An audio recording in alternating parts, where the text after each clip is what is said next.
Hello. E. Hi. Yeah, I'm Stacy. I work on the marketplace.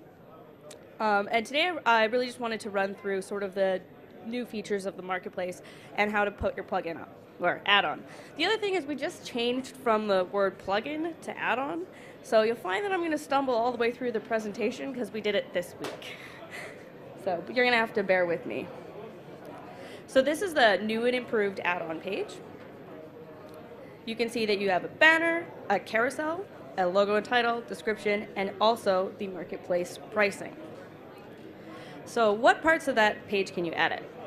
You can upload your own logo. I would suggest that it's actually the right size, which is 72 by 72.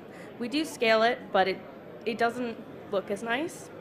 The banner is the first image that's actually placed in the carousel. It's right in the middle, so if you take a look. It's right in the middle and the top. It's the first thing people are going to see. You're going to want to make it look really, really spectacular because if you, for some reason, get featured, this could also be listed on the home page. Also in the carousel, you can put screenshots of your add-on, and you can also do YouTube videos, which when you click on them, they expand and they autoplay. We find that YouTube videos are actually a really great way to introduce people to your add-on. When we're doing marketplace approvals, we also look at them as to how to use your add-on.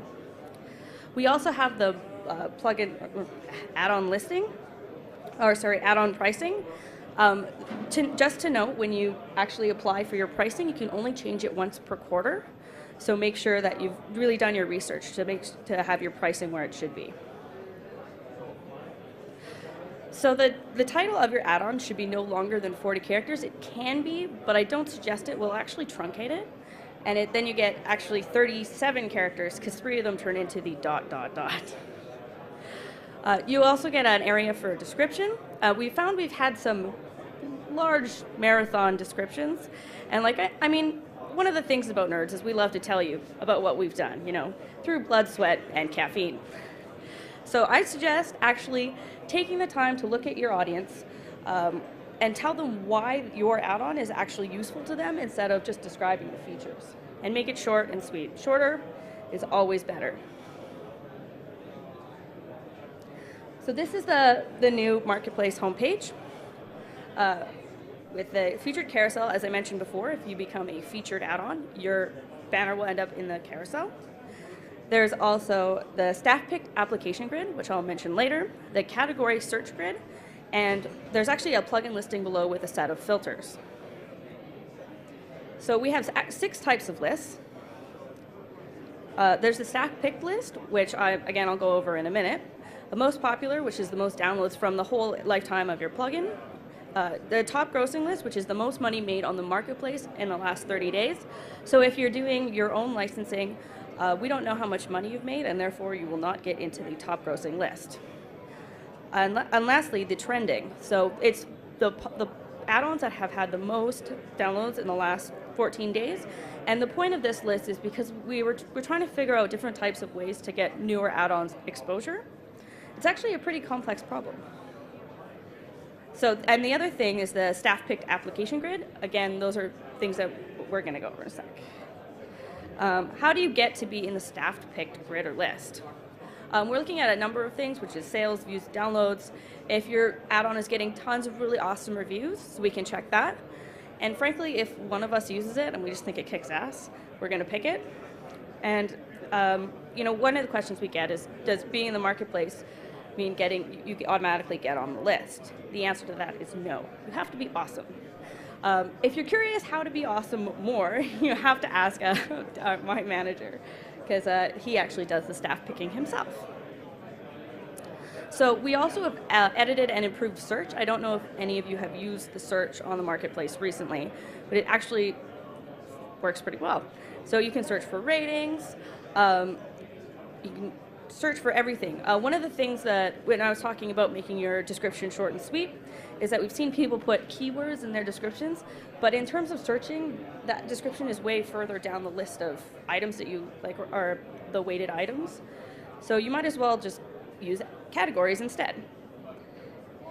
So this is the category search grid. So you can pick up to 3 categories for your add-on, and the more accurate they are, the better.